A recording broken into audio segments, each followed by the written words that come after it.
কত বছর বয়সে সন্তানের বিছানা আলাদা করে দিতে হবে?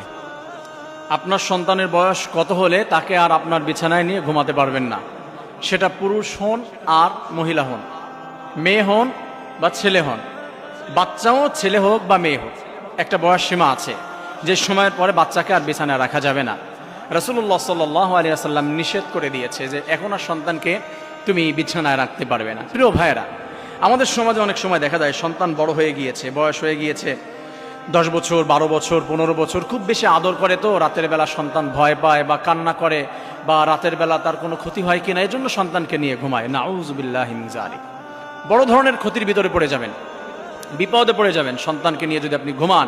একটা বয়স পার হয়ে যাওয়ার পরও, বয়স হয়ে যাওয়ার পরও বড় হলে সন্তানকে রাখবেন না।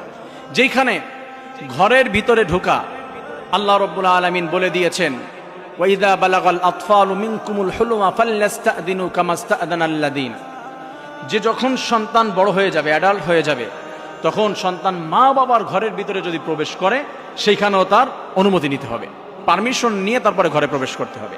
মা বাবার ঘরে প্রবেশের জন্য যদি তার পারমিশন নিতে হয়, তাহলে সেই মা বাবার সাথে কিভাবে সে ঘুমিয়ে থাকে? How is it possible? এটা কিভাবে সম্ভব? এটা তো হতে পারে না। রাসূলুল্লাহ সাল্লাল্লাহু আলাইহি ওয়াসাল্লামকে এক সাহাবী প্রশ্ন করলেন, ইয়া রাসূলুল্লাহ, আমি কি আমার মায়ের ঘরে প্রবেশের জন্য কি অনুমতি নিব?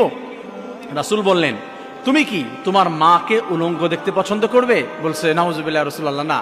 বলছে, তাহলে কেন তুমি তোমার মায়ের ঘরের ভিতরে প্রবেশের জন্য অনুমতি নিবে না?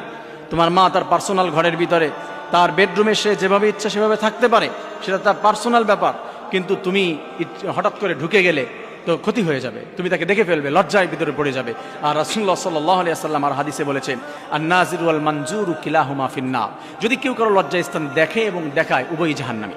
রাতের বেলা আপনি ঘুমাতে গিয়ে আপনার কাপড় উঠে যেতে পারে, আপনার সতর বের হয়ে যেতে পারে, আপনার সন্তান দেখবে, বা বিশেষ মুহূর্তে এক জায়গায় হবেন, আপনার সন্তানকে পাশে রেখেছেন, বড় ধরনের এফেক্ট পড়বে সন্তানের জীবনে, ক্ষতি হয়ে যাবে, সন্তানকে আপনি লাইনে আনতে পারবেন না।